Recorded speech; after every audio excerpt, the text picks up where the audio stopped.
Calling this meeting of the Southside Network Authority Board to order. And we'll start with a roll call. Okay, sure. So just a quick logistics before I do that. We're going to have a vote on electronic meeting in just a second, but Matt DeHaven has dialed in, but Ms. McClellan had another board meeting, and so she's going to be dialing in once we vote for that. So I'm going to go through the attendance now. Ms. Vitale? Here. Ms. Chapman? Mr. Moore? He's on his way. He'll be here in 5 minutes. Ms. Wilson? Here. Ms. Whiteside? Less than 5 minutes. Less than 5 minutes. Dr. Pearson? Here. And Mr. Moore. Mr. Wallace? Here. And Mr. Moore? Right on time. Okay. And Stephen, I'm here. I don't know if y'all can hear me, but I'm here as well. It's Andrea. So in your package, you should have a Southside Network Authority electronic meetings policy.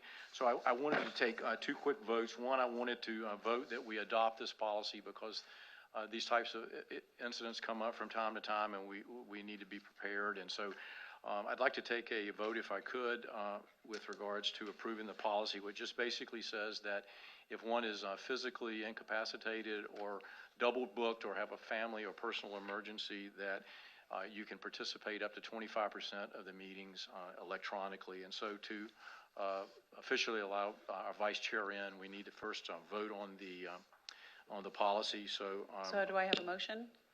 So moved. Thank you very much. All in favor? Aye. Any opposed? All right. Mike, we don't need a roll call vote on this, do we? and then No, ma'am. Okay. Just voice vote's fine. Okay, thank you. great. All right.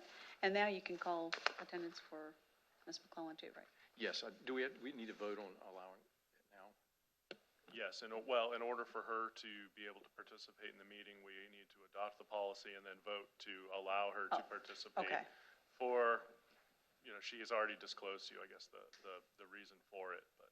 Okay, so do I have a motion to allow the vice chair to join by electronic means? So moved. Second? Thank you very much. All in favor? Any opposed? All right, Ms. McClellan, you are on. It's official. I was nervous for a second. All right. So now that we've gotten some of the housekeeping out of the way, we have one more, a couple more things before we dig into the meat of our meeting today. First of all, I'd like a motion to approve the agenda for today. And a second? Second. Thank you, Ms. Wilson. All in favor, say aye. Any opposed? All right, and we will move on to item number 3, our public comments. Are there any public comments today? No, ma'am. Have there been any submitted? No. Okay. We have meeting minutes from the 12th of August. Hopefully you've had a chance to review those. Do I have a motion to accept the minutes? Thank you, Mr. Moore. Do I have a second? Second. Thank you, Ms. Wilson. And all in favor, say aye. Any opposed? Okay. So we have moved on to our item number 6, the project management update, and I will turn it over to our illustrious executive director. Okay. Thank you, Mr. DeBerry.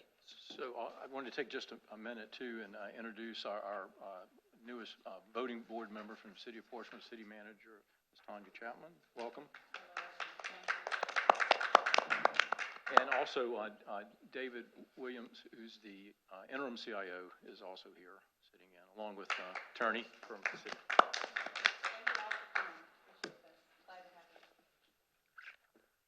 Okay.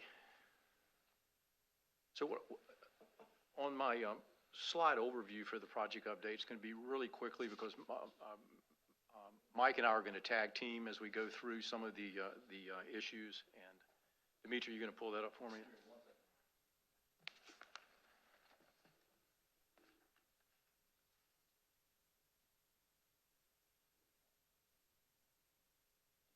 So I'm really going to be setting the stage for Mike and I going through a number of items that need your attention.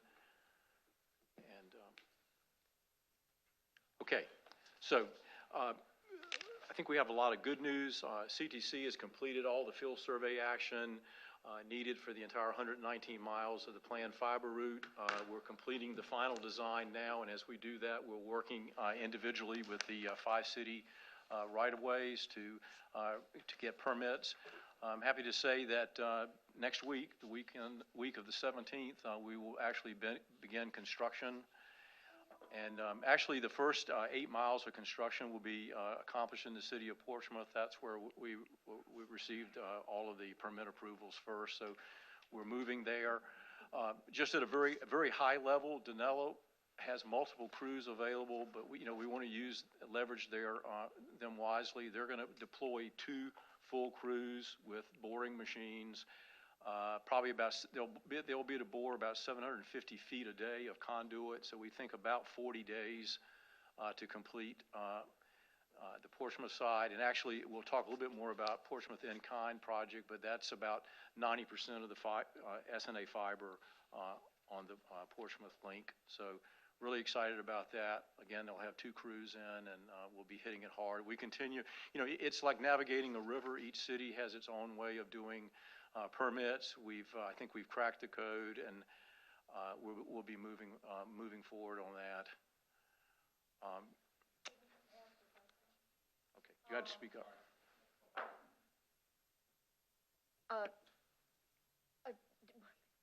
Are you having problems in Norfolk, I guess? What I'm questioning is there something I can do to help? No. As a matter of fact, Things I would say we're not having major issues. As a matter of fact, Norfolk will probably be. We'll talk a little bit about the transition in a minute, but Norfolk will probably be the next 30 miles that we'll do. I think we'll have the Norfolk permits done to coincide with completion of the work in Portsmouth. And then we're working with Virginia Beach on permitting. Chesapeake is going to, as you're going to see, is mostly co-build, so we'll be probably will not require a lot of permitting because we're going to basically be pulling fiber through conduit that the city of Chesapeake's laying. Al, we've got a great working relationship with your right-of-way folks, and so really now it's just a matter of being able to push all the CAD information to the cities in the format that they need to move forward. So.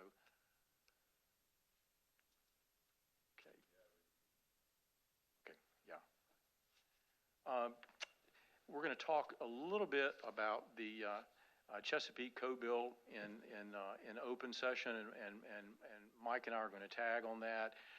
And then we're also going to talk about Portsmouth in-kind and a little bit about PPA negotiations. But I wanted to show you a couple of maps that would be helpful. This is just really to prepare you for the conversation that Mike and I are going to have with you.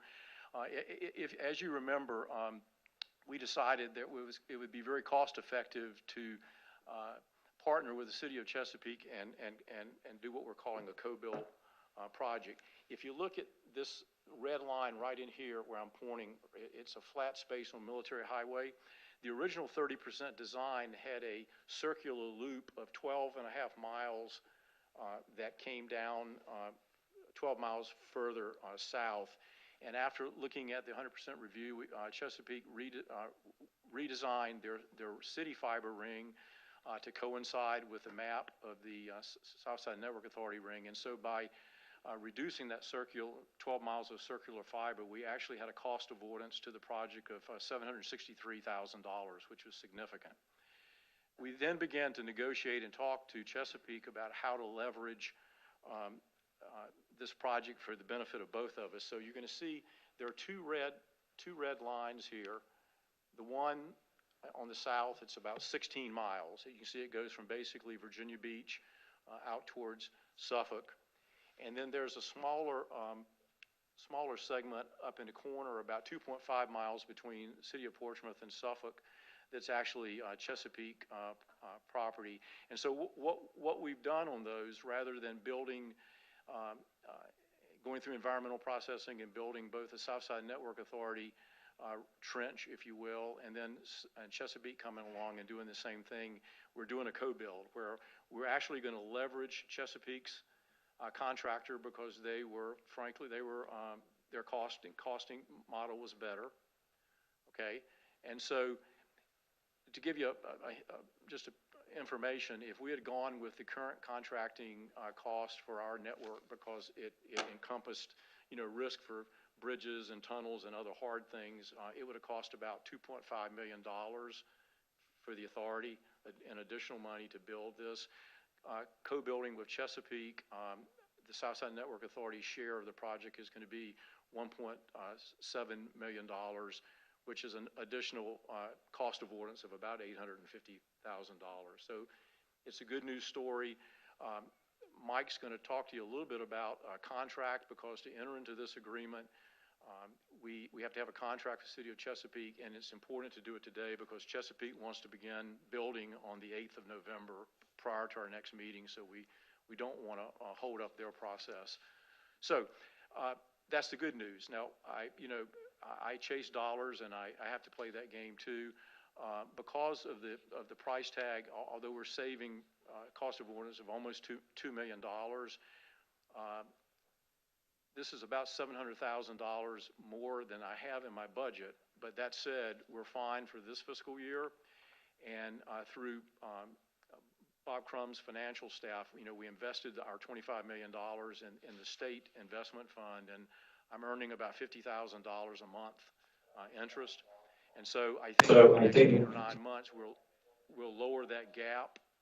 We'll lower the gap of $700,000 quite low. And there's some other opportunities to save money in the contract. And so I just want to give you a heads up that if I painted the worst case scenario to finish the project now, it would probably, we would need about $700,000, but I'm not anticipating that because I think we'll have offsets.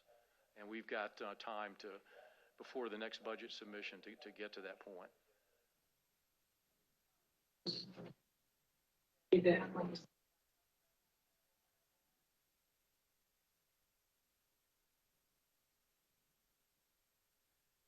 So I already got a question. I threw a lot at you, so I probably need to take a pause and try to answer any questions. Okay. Matt and Mike, you might have to help me on that. Would you show me again where the loop was supposed to be? 'Cause I missed it. Okay, sure. It might be easier for me to stand up. At the 30% design, there was a loop that went from the Newton Beach line, came down, around, back up to about 12 miles construction that was in the original program. And when we went back with the city and looked, are we picking up all the economic development areas, capturing all the higher education?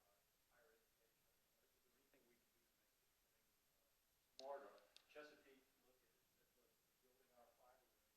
We really don't need that extra loop and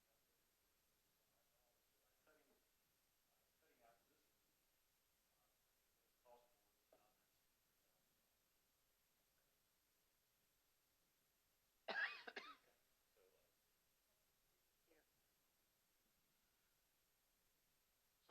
Stephen, so I get this right. We may need some more funding. Do we know when that's going to be needed So for budgetary purposes for us? So I would propose that I would have a much clearer picture by the time I present our notional budget for the cities for the upcoming budget cycle.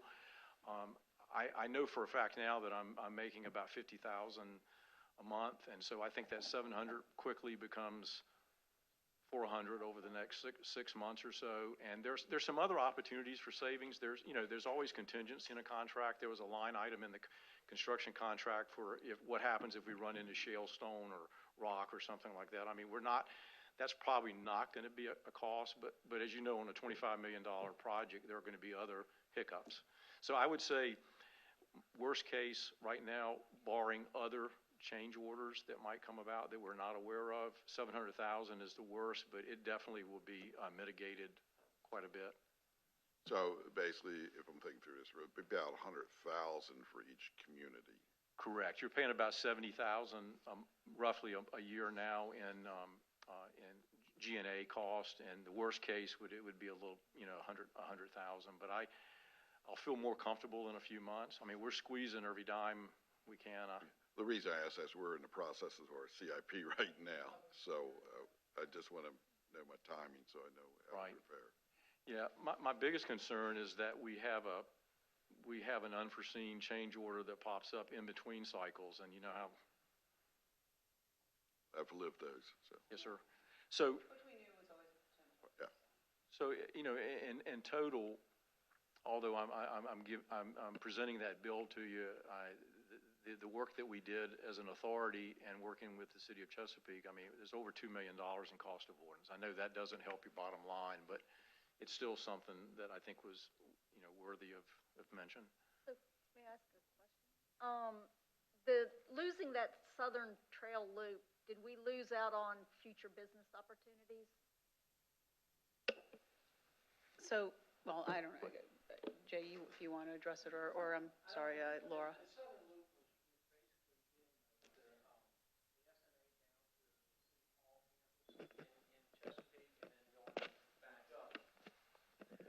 The Southern Loop basically brought the SNA to the City Hall campus area of Chesapeake and then back up to Military Highway. The Chesapeake Connects Loop that the city is building Still connected. is going to do that connection. So we were able to save some money for the SNA by just having them take the most direct route Right. across. And then we're going to go ahead and build that as well. Our loop will go down south and all the way around 172 miles, but it's leveraging that, straightaway that is saving the SNA the money. So.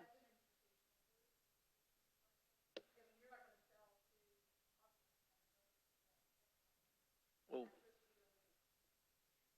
We will have excess capacity to sell. How we end up doing that and how we make sure that we don't, compete with the SNA, we certainly can look at how we want to do that as we start to our approach. loop will allow additional customers to connect to the regional ring. So we're actually going to create the opportunity for more business for the regional ring because we're going a lot of places that the ring never planned to go.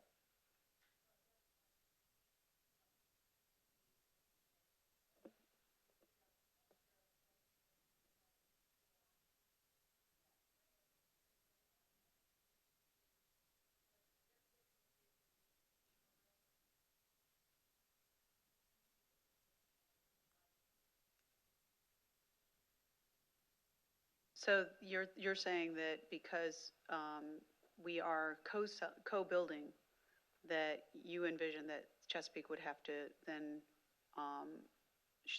have revenue sharing with SNA?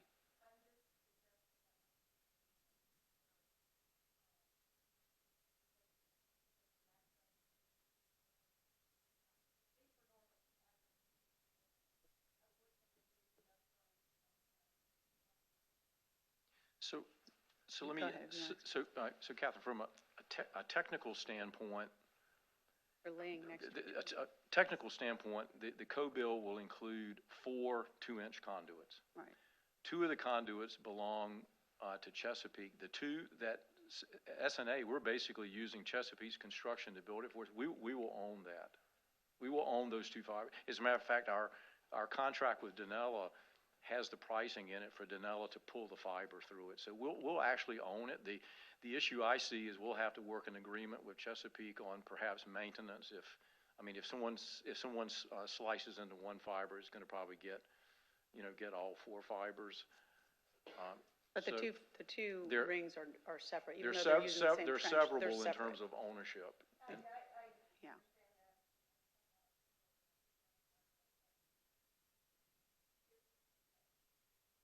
Sorry, I'm not used to that part. If, let's pick Amazon located where the SNA ring used to be, but is not now, and wants access, their short path is through the Chesapeake institutional ring back up to SNA. But Chesapeake would be the vendor to deliver that fiber, not the SNA. Is that correct? Well, I think that's something Mike and I, we need to have that conversation because I think realistically, we said that every city would have the opportunity if a business was nearer their institutional fiber ring and it made more sense for the business to hop on the city fiber ring, that ring could then connect to the Southside Network Authority. I don't know that in that section that we cut out I don't know what the demographics are, Jay, but I don't. It's mostly bedroom communities in City Hall. There's not a large land area that an Amazon, I think, could locate in. That portion of the ring was done specifically for the convenience of the city of Chesapeake. And it was, expanding what was required of the SNA just to get the ring down to City Hall. That was the only reason it went down there. And I So don't see any. We looked at every city if there were potential co-bill opportunities. The problem was, I can speak to the city that I left. I had 2-inch fibers. It was not enough capacity to do what we're doing in Chesapeake. In Chesapeake, we had a chance to start from scratch, open field, green space, build it. And so I think the same holds true probably in Virginia Beach and maybe Suffolk, that we just didn't have the capacity. So we had an opportunity to save $2.5 million, and we took it. Mike, maybe we can talk about, I don't understand all the nuances about, maybe what the financial contractual relationship would be if a city popped in on the Chesapeake ring adjacent to the Southside Network Authority. That's something we haven't talked about. Go ahead. I know, Peter, you wanted to Right, so, comment? yeah, and I think Catherine kind of asked my question too, but the primary concern, as you know, we had gone to each city's econ development to say, where is your next track? So not knowing if that was done with Chesapeake to make sure that their future was not compromised by moving that ring. And I think what I'm hearing is probably no. But, Well, no, I think, so wait a minute, let me make sure, maybe I'm hearing your question wrong. This particular code bill has been briefed multiple I was times. gonna no, but what I'm talking about, when we first started this ring, each city went to their econ development and said, this is going to be our growth area. Correct. So we planned that.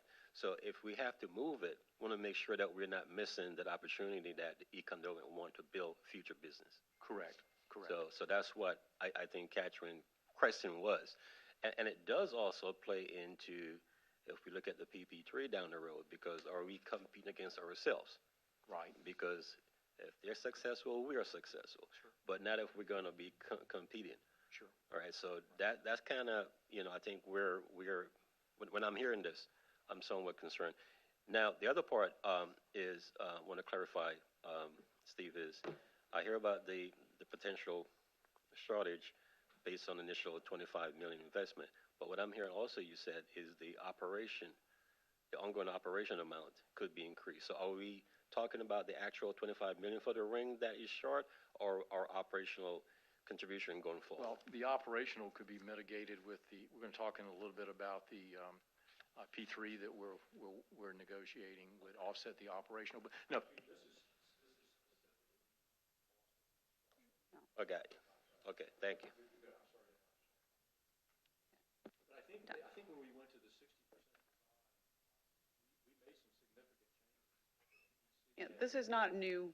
This is not new information. I just wanted to be able to. He was pointing out something that has been briefed to everybody from, the 60% design. So that's why I'm a little confused why we're suddenly, concerned about it. This is nothing new.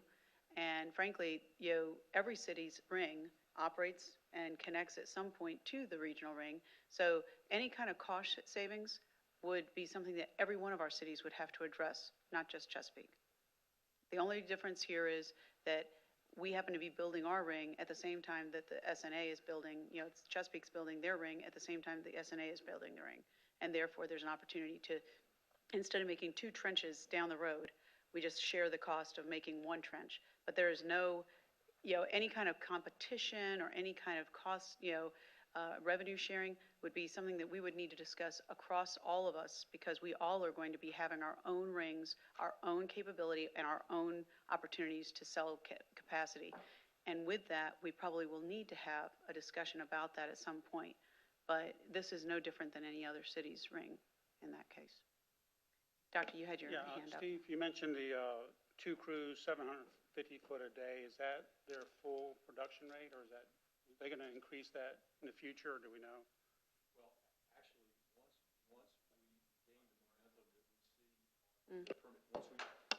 once we gain the momentum that we see that we can gain by having multiple permits, like we said, up to 30 miles in Norfolk, Denello's capacity is much greater than this, but but they have mobilization costs, so they can't mobilize 8 crews, which they could. They can't mobilize 8 crews to do 8 miles. And they have a Chesapeake laydown yard. They actually have 2 boring machines there now, and they'll bring in multiple machines. So yes, the capacity is much, I can see them doing 2,000 feet a day once if we reduce the backlog of permitting. Thank you. So let me do this. It was hard. This was going to be a tough thing for Mike and I to kind of tag on. Let me go quickly to a couple of other issues that I'm just trying to set the stage. We probably had 80% of the conversation, Mike, on the code bill. But the other thing I wanted to point out that we're going to talk about today is what we're calling the Portsmouth in kind.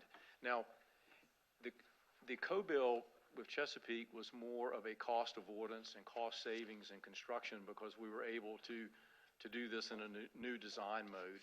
City of Portsmouth offers an opportunity because Portsmouth had gone forward and built their own city institutional fiber ring.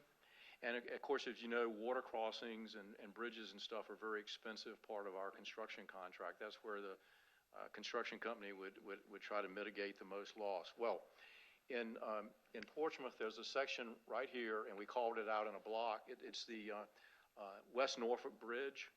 This is about 7,000 feet of bridge that would be obviously expensive for us to build. It would require multiple permitting and whatnot. So what we're going to propose in a little bit later here is what we call the Portsmouth in kind.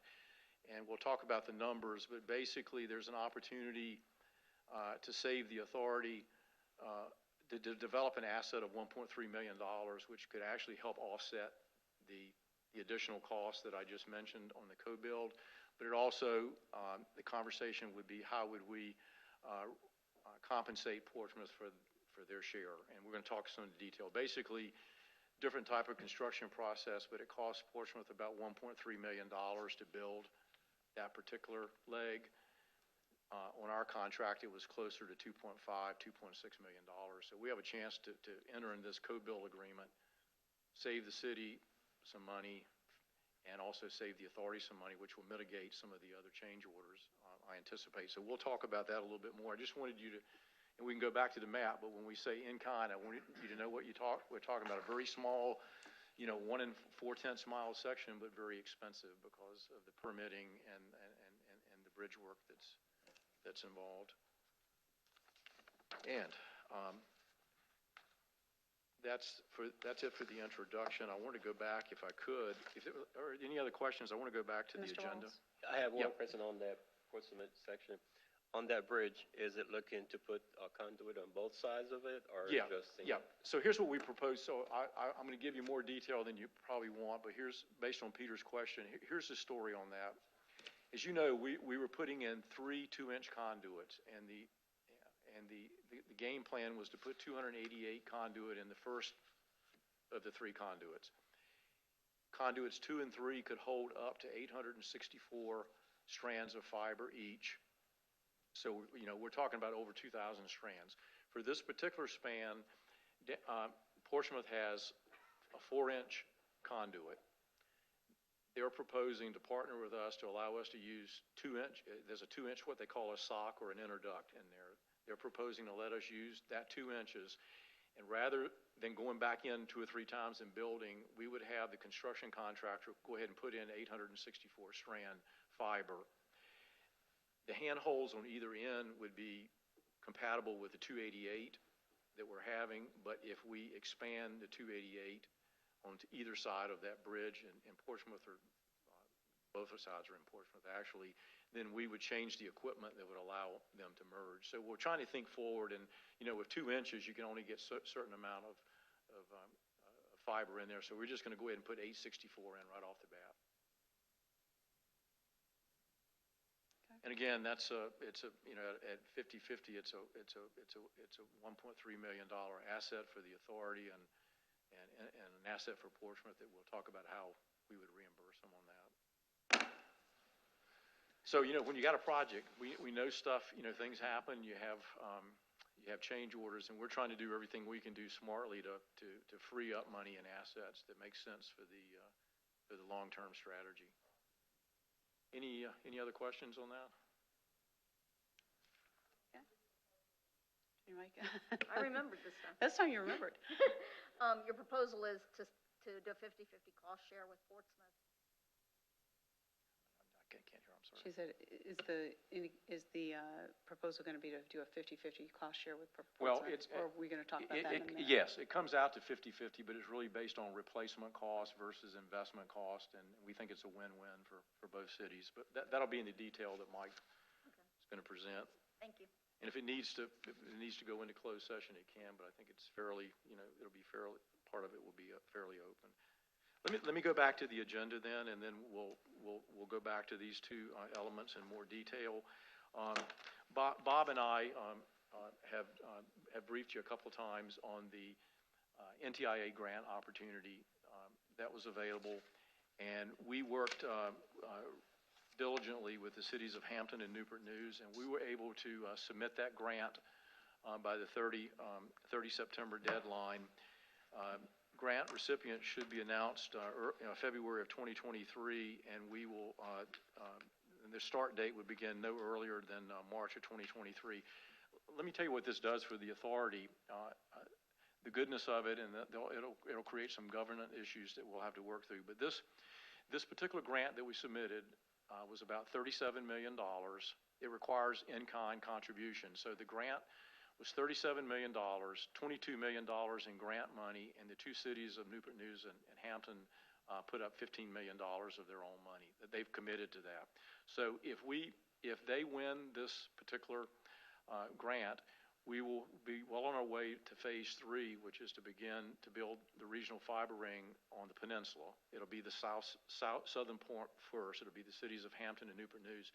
But more importantly, what we put into this grant was the river crossings, or the crossings at the Monto Merrimack and the Hampton Roads Bridge Tunnel, which is significant cost that the board would have to figure out how to pay for. So if we win this grant, we're going to be really on our way towards phases 3 and 4, because it would pay for the crossings, which are, anywhere from $10 to $15 million. A 4.5 mile crossing. Bob and I, have worked diligently with VDOT. They're partnering well with us, and they have some fees, but we're working through. Potentially there are some in-kind that we can do with them. But basically, we're even coinciding the building of the Hampton Roads Bridge Tunnel with the new spans that are going to be completed in 2027.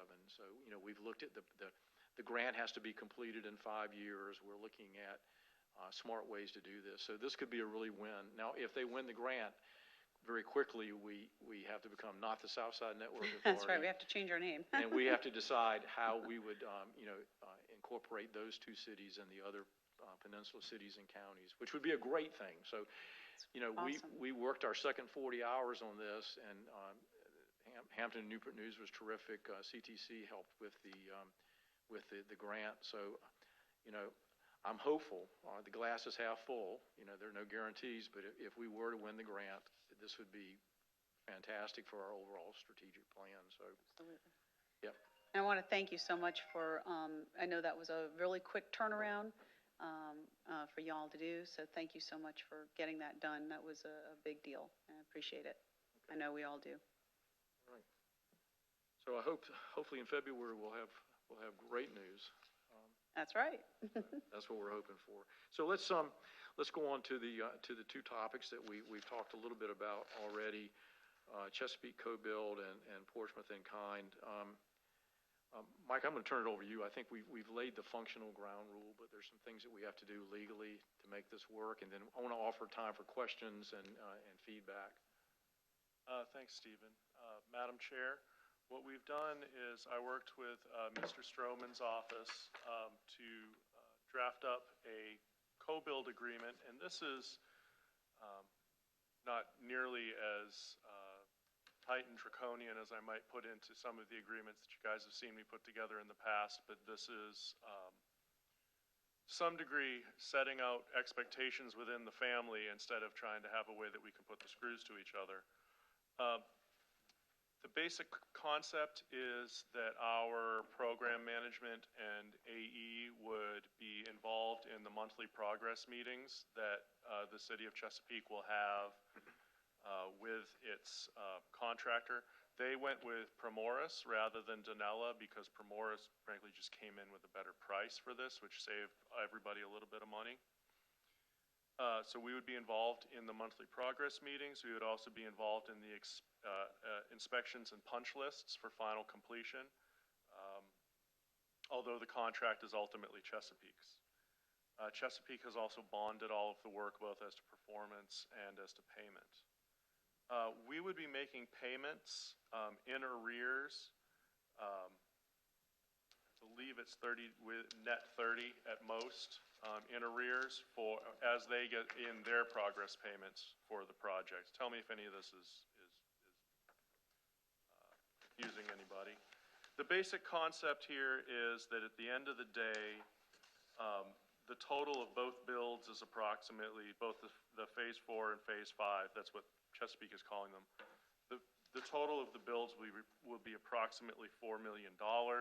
Because Chesapeake is getting some additional handholds and other things in this that we are not getting, the authority's share for this would be $1.73 million. Assuming, and there's a little bit of up and down because the construction contract is structured as a unit price, so if it winds up being an extra 500 feet, it could be a little bit over. If it winds up being 500 feet under, it could be a subtractive change order in the process. In any event, we're looking at approximately $1.73 million, and we need to have an agreement to do it. And so we've put this onto the agenda in hopes that you will approve signing that agreement. My understanding is that Chesapeake is going to, spades are going to hit the dirt first week of November is, I think, the expectation on this particular section.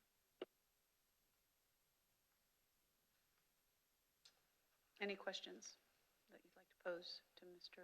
Lockaby?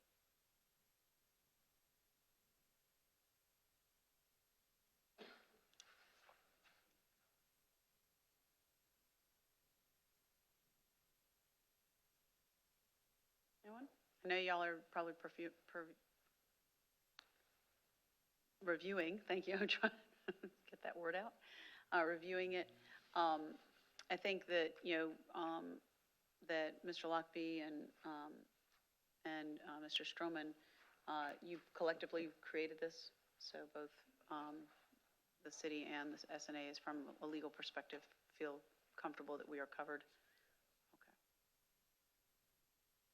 All right. Just to,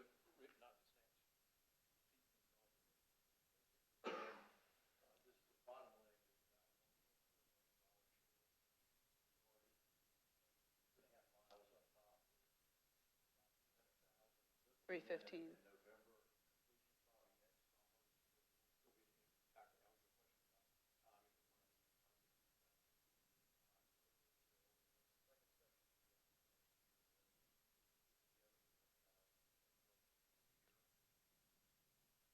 Stephen, can you repeat, I think, the cost avoidance for the, if we had to do it ourselves? I think you said it in a previous discussion. There were two levels of cost avoidance. When we went from 30% to 60% design, that's where the cities had an opportunity to go back and look at economic development opportunities and, environmental and engineering issues. We cut off that bottom loop that we talked about. That was about $963,000 of cost avoidance. If I were to do an apples-to-apples comparison of the Chesapeake contract to what we would have paid under our current construction contract, it would have cost about $2.5 million for these two sections, and our share is going to be about 1.7. So there's another $800,000 in cost avoidance. Thank you. Mr. Stroman, did you want to? Thank you, Madam Chairman. I just wanted to reiterate that our office worked very closely with Mr. Lockaby on and certainly our opinion that this agreement was designed to be as fair to both parties as it could be. And I wanted to emphasize one point, and that is that the payment in arrears portion is actually very favorable to the authority because, in essence, the city is fronting that money and then getting reimbursed on a monthly basis. Thank you. Have I stated that correctly, Mr. Lockaby? Yes, sir, that's Thank you. correct. Thank you, Mr. Stroman. Thank you, Mr. Lockaby. Okay. Any other questions or discussion on the co-build agreement? Sorry. Yes, last- Doctor. Last question on kind of technical Doesn't have to side. be the last one. We'll take more. But you stated earlier, it's, they're running a separate conduit for, There'll be, Southside? yes, Okay, there'll be so- 4 2-inch conduits. Two two owned for- by the city of Chesapeake, 2 owned by the Southside Network Authority. Right, so our savings is really on the labor, The trenching, yeah, Trenching. basically. Trenching, labor, Mhm. and the pulling of the fiber is in our construction contract, so that's already accounted for. Mr. Wallace? And well, yeah, and you mentioned maintenance before, Steve, which obviously, sure, Chesapeake gonna have their maintenance. I'm not sure how, whom, but when it comes to also to the S&A section of the maintenance, are we looking to maybe coexist or could be separate, and how that coordination? Because we know once you have 2 conduit down, although they're separated, the clippers could go either way, right? Yeah. Right. We, I mean, that's an option. Currently where we're at, we know that I told you guys earlier that the maintenance contract, annual maintenance contract for our ring was about $800,000. It includes the co-build section, but it's something we could look at to see if it made more sense. You know, part of the negotiations that we'll talk about with GTS was the potential for that contract including maintenance. But I get it. If we cut one fiber, we're probably going to cut 4. Good point, Peter. Thanks. Any other questions or discussion?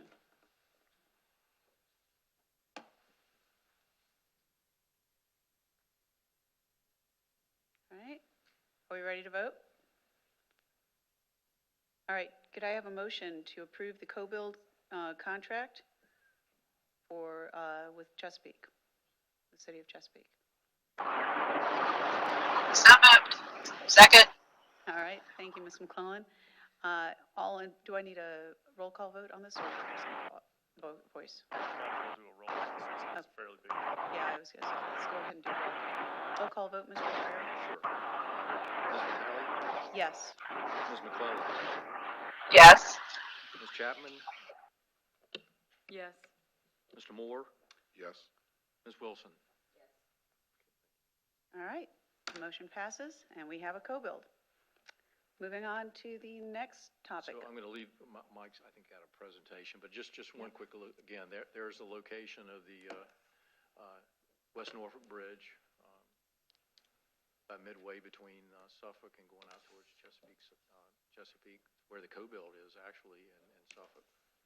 Stephen, I don't actually have the ability to move around I think the slides. we have the slides, if you want. Okay. We're just thinking, Should I? either way. He needs the remote.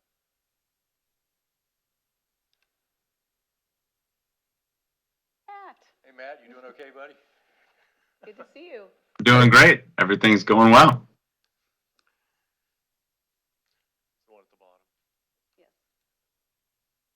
And you can actually, Ms. McClellan's square there, you can go ahead and hit the little right dash over to the part. Yeah. All right, so I've put together a slideshow here to try to show you what it is, why it is that we're trying to deal with Portsmouth in much the same way that we're dealing with Chesapeake, but it's complicated because, frankly, they already built their institutional ring. But it will provide us a huge benefit to be able to reuse some of the infrastructure. Portsmouth, so on the West Norfolk Bridge, they have a 4-inch conduit. They're not using all of it. They're willing to let us use it. My understanding, and please, operational side folks, let me know if I've got this wrong, but that we would push a single 832 strand fiber through it alongside the existing fiber that Portsmouth has in it. The reason why is it saves us a lot of construction costs. This was expected to be perhaps the most expensive single stretch in the entire project if we built this alone, as well as taking probably a year or so in VDOT permitting. Now, we had in the project participation agreement a methodology set out for determining if there was an in-kind contribution like this where we were going to reuse somebody else's infrastructure. We believe that it would cost us the equivalent of $1.31 million in order to do this. In other words, if Portsmouth were building this today, and we were to do a split like we're doing with Chesapeake, our share would be approximately $1.31 million.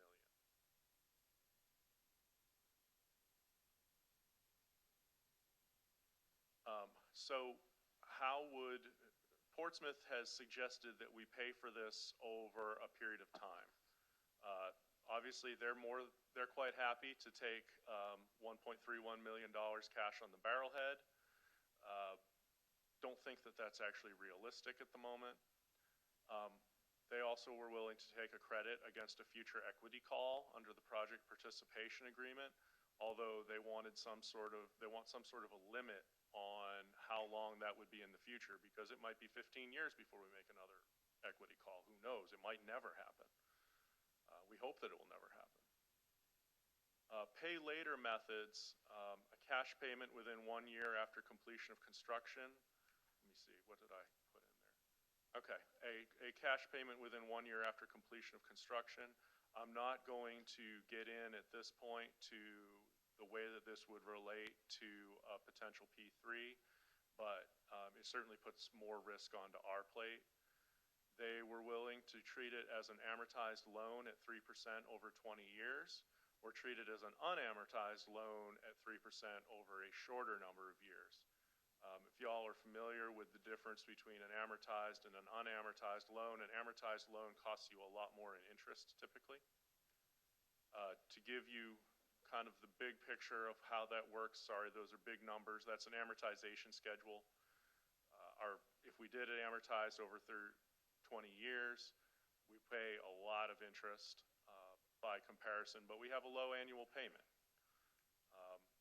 If you do a linear repayment at 3%, here are a couple of different models. We had not discussed yet how many years that would potentially be, but I wanted to give you an idea of what it looks like in terms of what the interest cost would be on either of these models. There was one way of looking at this where we could give Portsmouth a cash payment at some point and issue a bond. I didn't even call the financial advisor to ask them their opinion of that. It would be unlikely we'd be able to issue that bond at 3%, and even if we were able to issue it at 3%, which there might be a local bank that would be willing to give us that deal. I've seen local bank deals for small amounts of money go for that, even right now with mortgage rates being over 5. But the fact of the matter is that once you start looking at tens of thousands in closing and transaction costs, it just makes a lot more sense to do this directly between the city and the authority. So I've just told you the legal and financial end of it because that's the stuff that I understand. If you have more questions about that, I'm more than happy to talk about it. I have a little bit more details that I could talk about with you in closed session. We're not asking you for an approval today. What we're asking you for is for you all to give me marching orders so that I can sit down with Kelsey and the two of us can put together some documents just the same way that I did with Ellen in Jay's office. Ms. Weitzel? So you said we could do a cash payment and then you kind of poo-pooed it. Why? The basic answer is because we don't have $1.31 million and we're unlikely to, or we would need to make some type of call to all of the other members in order to come up with that. If you think it would be better for us to have everybody, if you think it would be better to pass the hat for a few $100,000, we can do that as well. But Doesn't the funding for it exist in the $5 million we already contributed? Because if we didn't do this, we'd pay the whole cost. So isn't that money then now available to make this cash payment for? I'm going to turn to Mr. Executive Director to go through the budgetary reasons why we're making that recommendation. Mike Hunt. We could probably, I think there's some other questions, Mike. He has some slides for close, but if you're asking why not just pay the money? So earlier in the brief, I think when I said that with the Chesapeake co-build, I was expecting about a $1.7 million bill, and I have enough leeway that would be created if this agreement is approved, because this would create a $1.3 million asset for the authority, but also it pays for some additional Corning fiber that we're using. So we don't have the cash flow at this stage to give Portsmouth $1.3 million. So my question continues to be, every city put up $5 million in cash to build the ring. This is a strategy to save money. Why do we need to do something other than pay the cash up front? Well, I don't want to use credit when I have cash either, but maybe I'm not hearing the question, but I don't have the cash to give them. I just said I need $1.7 million to finish. The co-bill starts next week, and there's some options that how we can reimburse them in a smart manner.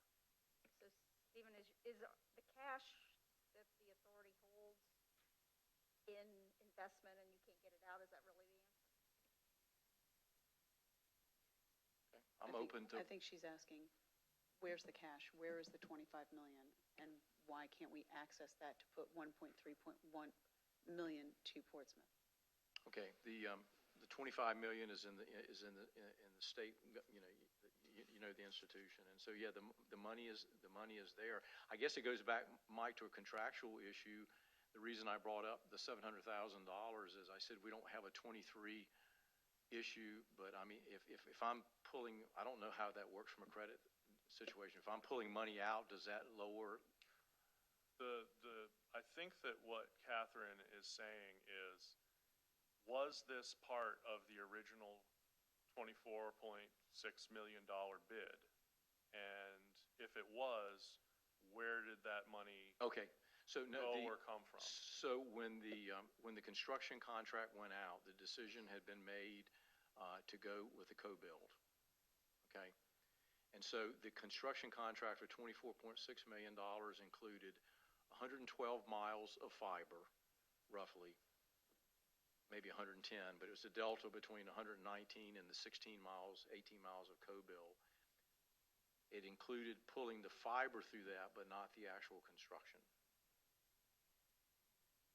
And so the the same thing with the bridge? So the $1.7 million is an additional construction cost. We're talking about the Portsmouth in kind. Right, and so Okay. would the Portsmouth piece also But- have been in addition to that as far as? No. That's why we're able to develop an asset. What I said was on the construction, the Danella construction bid that we awarded, the cost to go across the West Norfolk Bridge was approximately $2.6 million. Portsmouth has already built that section because we were going to run parallel at a cost of $1.3 million. So that's how what I meant to say earlier, that I was able to generate a $1.3 million asset that could be used to offset part of the co-build and to do other change orders. So yes, Portsmouth, this particular part is in the original contract. Therefore, I can develop an asset by doing an in-kind agreement with the city of Portsmouth. So, Co-build was different. so given that answer, we should cash pay because that's where we already have the money in the bank to cash pay this. I mean, that's an option if that's what so I just, we've been running the tight ship that without having the money in place, we would not proceed. My question, I don't understand, if we take a loan on part of that $25 million, Mike, does that jeopardize anything that we've done contractually? Well, I'm trying to get everybody to the point where it was my understanding, and trying to let everybody answer it for themselves, but it was my understanding that we did not actually bid that crossing out in the construction contract. In Portsmouth in kind? Yes. No. No, Matt verified that, but Because the, if that was bid out, we should have $2.6 million of unused funds. Right. Can you put Matt back? Yeah, I can confirm it. It was included. So that was included in the 2.46 or $24.6 million Danella bid price. That the crossing there was included in that. So this does represent a savings. I think some of the additional, so this would represent a savings, right? And I think what Stephen's getting to is it provides a contingency for some of the other items that like the increase in costs around what the co-build with Chesapeake is going to require and so on, that helps accommodate that. And so later in the game, we don't know that 25 million is a hard 25 million, right? I think that's the point. But the cash should be there to do this. So it sounds like, because I understand what you're saying, Catherine. I think what Stephen's trying to say is that, we could go ahead and just pay 1.31 million. However, knowing that, that we may have some additional costs, do we really want to go ahead and do that when we could, perhaps work out another opportunity with Portsmouth to be able to pay on a smaller amount so that we still have that preserved in case there's, contingencies that come up. So that's why not just go ahead and pay it and be done. Yeah, and why pay interest? Right. But the ultimate answer, I think what they're trying to say, if I'm understanding correctly, is that it's because we'd like to be able to know we do have a little bit of cash, that we can, a little bit of cushion there that we can use in case it would be worth paying a little bit of interest potentially in the future. So we're talking about, are we talking about $39,000 of interest? I mean, 3% on 1.3 million. I'm driving, so I'm just assuming that did the math right. I want to ask the Public Authority once again, if we do, the bill that I'm going to submit to the board is $1 million. It's likely that we're going to go quicker. I mean, let's say in 24, I need to have $1 million in the first phase because we know the co-bill is $1.7 million, $200,000 for fiber. So, I mean, we can go either way. I was just trying to present a way that I didn't have to ask you for money. Yes. Increased cost is $450,000. If you pay it over a 5-year period at 3%, and if you do it over 10 years,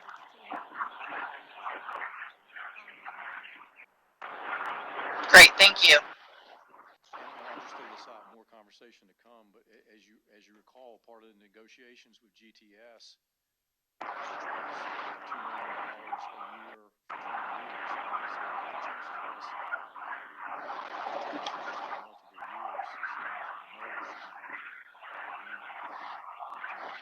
Just another variable to think about. You take $2 million the first year and pay it back. But Mike, you said we weren't making a decision. Well, I am looking, if possible, for Direction. because I'd like to be able to draft something up to be able to have in, December or early next year to actually have something written down on paper to bring to y'all. Yes, Ms. Chapman. Just a quick question, just so, for my understanding, what I hear you're saying is that you have some savings, we have some savings, but you want to use that savings to go towards Chesapeake's rebuild or co-build instead of paying Portsmouth the money.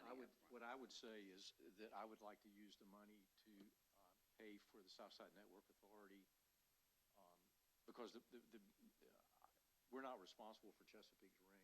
I'm interested in the 1.7.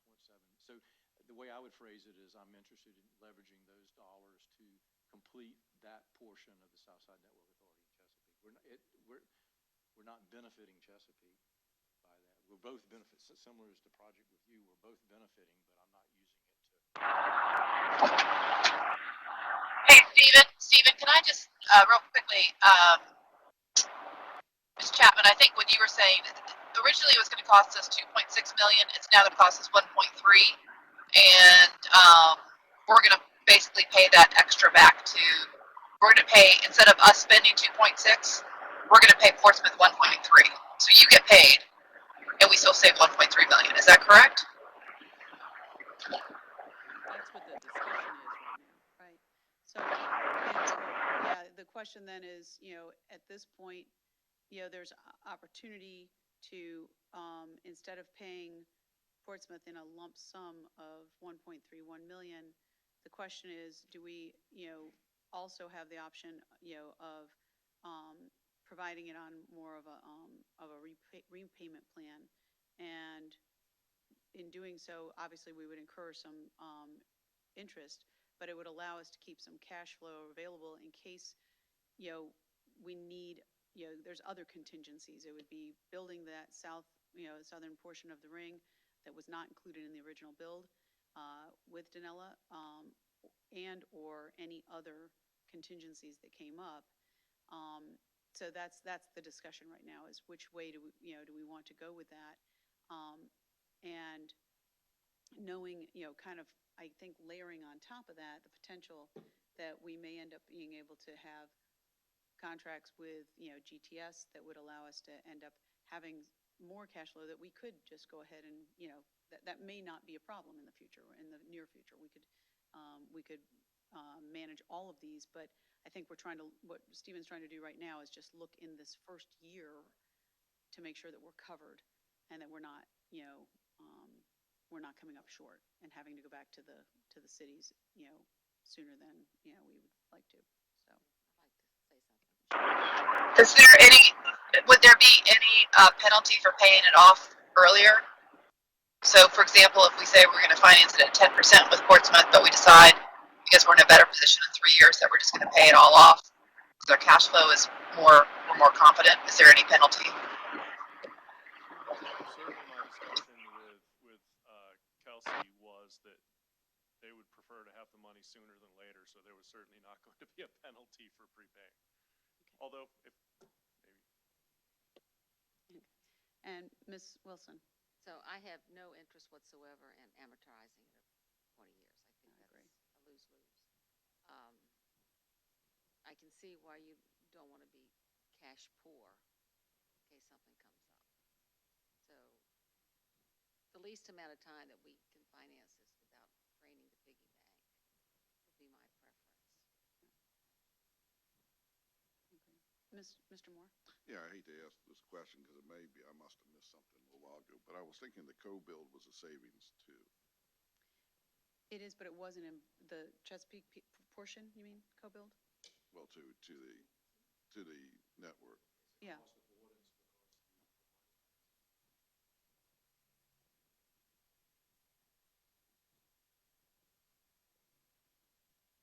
It was not in the original Danella portion. Right. Okay.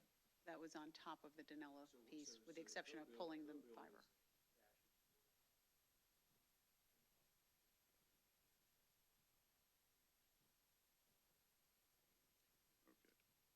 So we had nothing for that section in the Danella bid originally. But not the digging. Ms. Chapman? Do we know, or can you advise me, since I'm new, why wasn't it included in the original contract?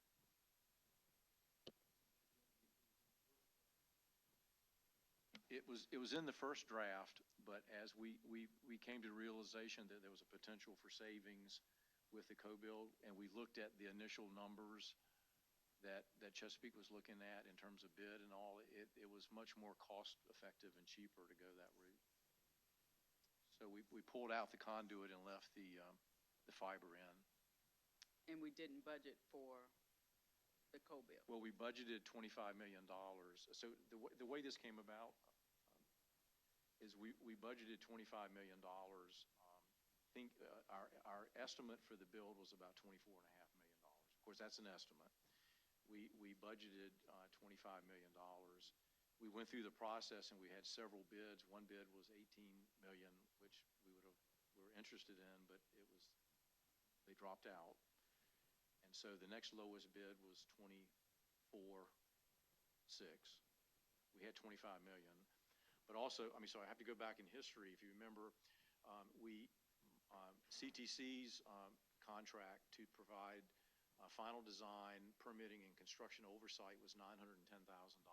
And through frugalness, the board, we were able to carry over about $500,000. So again, I was trying not to give the authority a bill. So basically, the delta between the 24.6 million contract award, the 25 million we had in hand, which was 400,000, that along with the carryover pretty much is paying for CTC's bill. So I didn't have to come back to the authority and ask for more money. So I can go either way on this. If we do pay Portsmouth back now, then it's still $1.3 million. We've got to figure. Do you want to finance that? Do you want to have the cities provide for it in the 24 budget? And my question, I guess, really for Catherine and Mike is, does that, we've always said that you can't start a contract unless you have the money in the bank, and does drawing a loan on that create a situation where I technically don't have the money for the contracts that are in place? That's something you'll have to, we can work through. As presented, notionally, that we would not be in that situation. It seems like I think that our general practice is that we were going to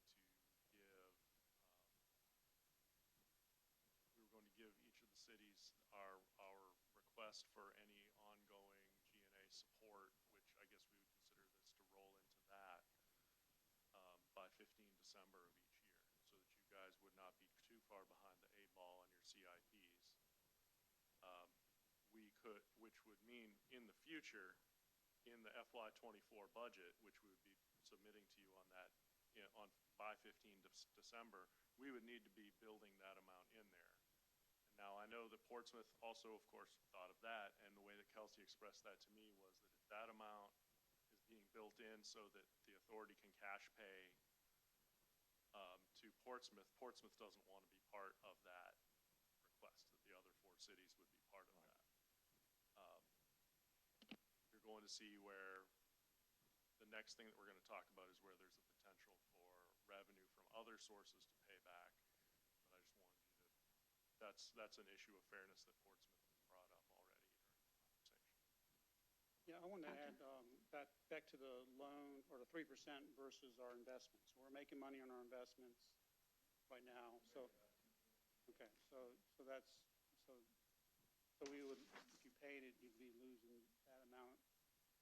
There's a 0.5% delta between that and 3%. So I guess we just got to figure the math on that also for comparison.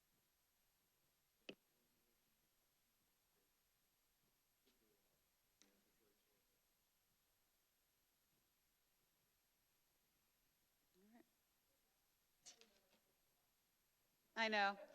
Just leave yours on. You're not needing to go off. Roger You're that. pretty much on. All right. So I think they're good points that were brought up, and I think that's where the next part of the discussion needs to go, is where the board wants, which way the board's more comfortable. Well, yeah, and I suspect that there's going to be, that this may be, Madam Chair, a conversation that perhaps we want to come back to later in the meeting if we have the time, because there are other points that will directly impact on this, I suspect. Yeah, I suspect you're right. So why don't we go ahead and move forward in the agenda? And we can, obviously we now have gotten good information. We can, kind of be thinking about that. There will be additional information probably provided soon. So let's go on to item number 10. So, okay, just really quickly, item 10, we continue to negotiate with GTS. We've made, I would say we've made some good progress.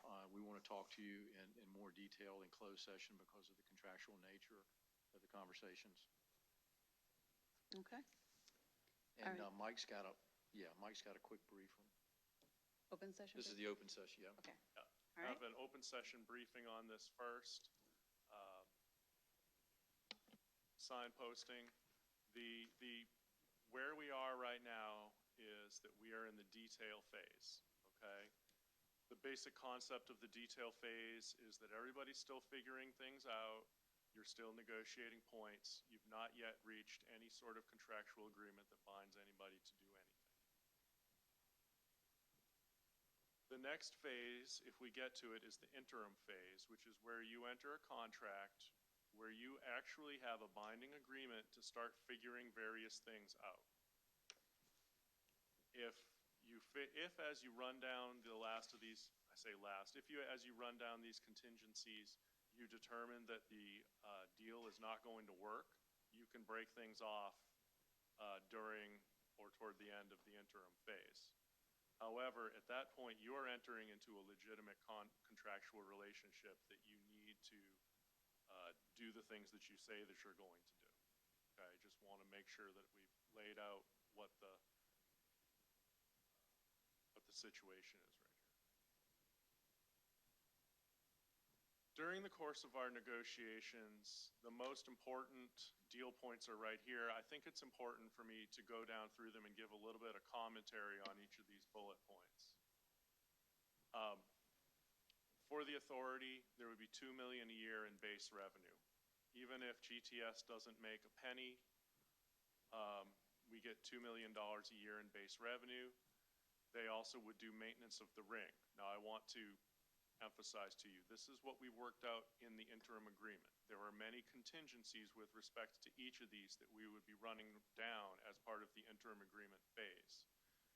This is a general framework for what the comprehensive agreement would look like. These are the general terms. There's a lot of details that are not yet figured out, and that's okay, at least in some places. And when we get into closed session, I'll tell you some places where it might not be okay. But in general, that's how this process works, is that you have general deal points, and then you run down the contingencies and the details during the interim phase. There's a non-speculation clause which provides that GTS would not be able to squat on fibers beyond the original 96 in order to prevent others from using them. We would have insight into the financials of what they were doing, and we would have partial control over the strategic plan. Finally, there'd be a formula for pricing of subsequent takedowns of dark fiber, which is, we've come down with a couple of formulas, and we get to choose which one to use when it comes down to it, and they're fair formulas that are designed to result in a solid return to the authority.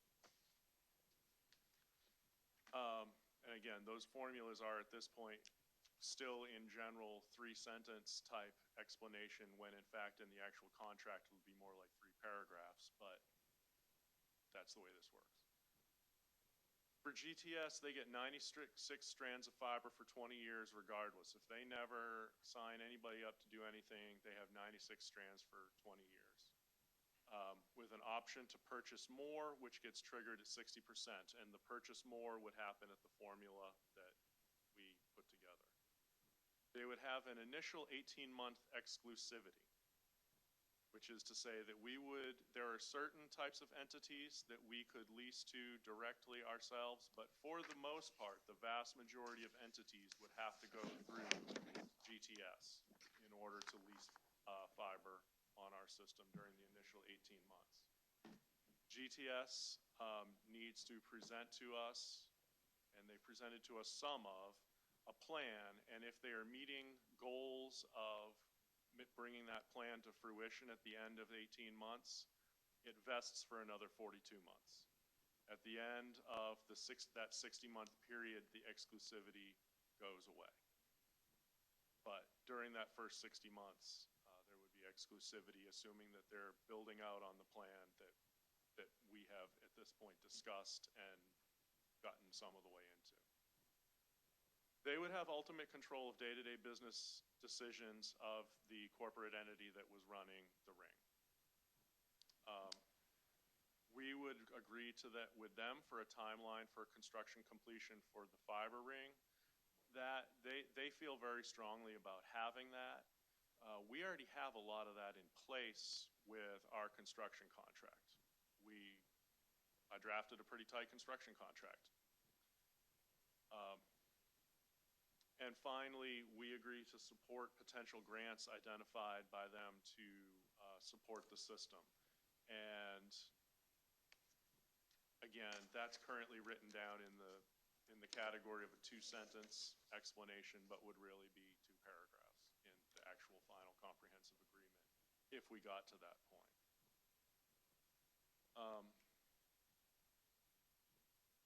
As far as the interim agreement process, the next thing that we would do if we were interested in entering an interim agreement is to schedule and hold a public hearing. So we need to make the non-confidential portions of the agreement public. The public would be offered the opportunity to comment on the interim agreement in writing or in person. We would have to advertise that. Following the public hearing on the draft interim agreement, you need to wait 30 days for the final approval and signature of the agreement. I've laid out in here that the timing doesn't really work with our next 2 meetings for that to actually happen, so that's a point to discuss. During that at least 60-day period between when you got the approval and when you actually when you got the approval to advertise and when you actually entered the interim agreement, there is still negotiation going on. There is always still negotiation going on. And we are still, since I put this together, we have exchanged drafts of different clauses and issues relating to the agreement. So it is in flux and will continue to be in flux up until probably pretty much the date of it. Hopefully not until the 11th hour, like the Chesapeake co-build agreement that we finally really worked out like yesterday. But that's just how these go. The interim agreement is a fire drill, such is life. In any event, that's where we would be. I think that we have some more detailed discussion on this to have during closed session on what the position of the authority what we might want to take as a position on this. But in general, if we are agreeable to moving forward with the interim agreement, we would need to set a public hearing date and then set a date to act on that interim agreement at least 30 days after the public hearing.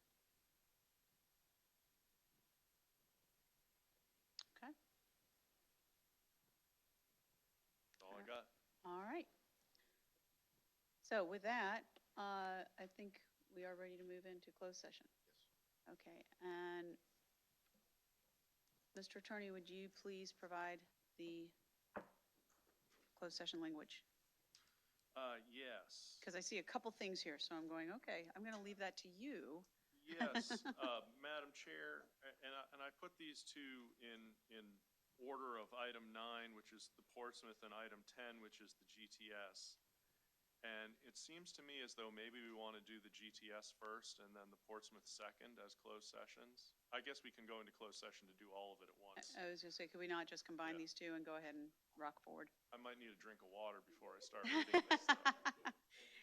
That's okay, you're going to end up being able to. All right. Suggest, Madam Chair, that you enter a closed session, and that would be to convene a closed session pursuant to subsection A6 of section 2.23711 of the Code of Virginia, 1950, as amended, for the purpose of discussion or consideration of the investment of public funds where competition or bargaining is involved, where, if made public initially, the financial interests of the authority would be adversely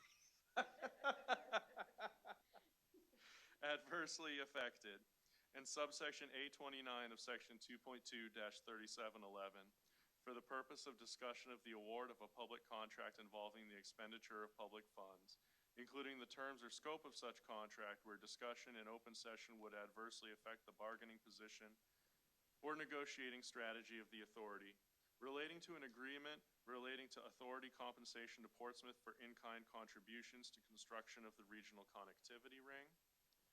And then also, Madam Chair, I believe combined with that would be the convening of a closed session pursuant to subsection A28 of section 2.2-3711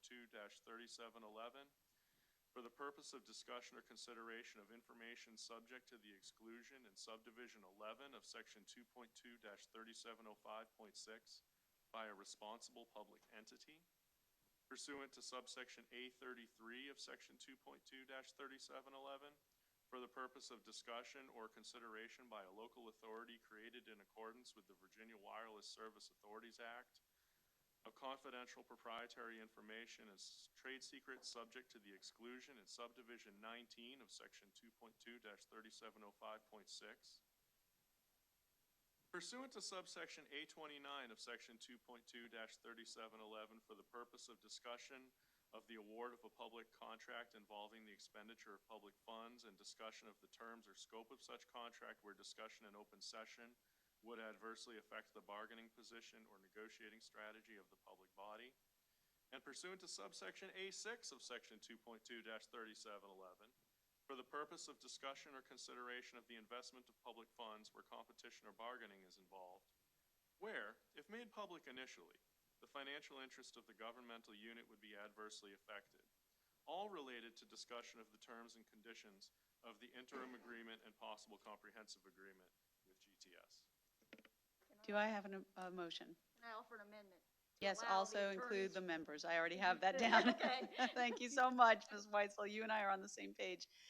We will also include all members, all alternate members, as well as all of city attorneys and CIOs or acting CIOs in that group as well. All right, a second? All right, all in favor? Actually, yeah, all in favor? Aye. Any opposed? Okay, we are now in closed session. Mic's off, please.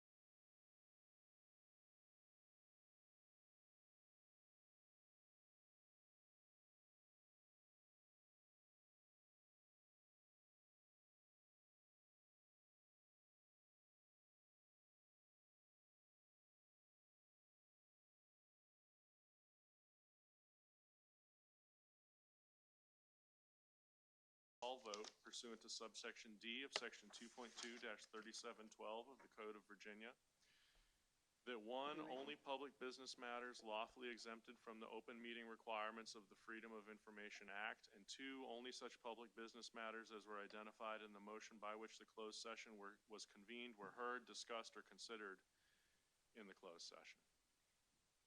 Do I have a motion? And a second? Roll call vote, please. Mr. DeBerry. Ms. Vitale? Yes. Ms. McClellan? Yes. Ms. Chapman? Yes. Mr. Moore? Yes. Ms. Wilson? All right, motion carries, and we are now, I recognize Ms. Wilson.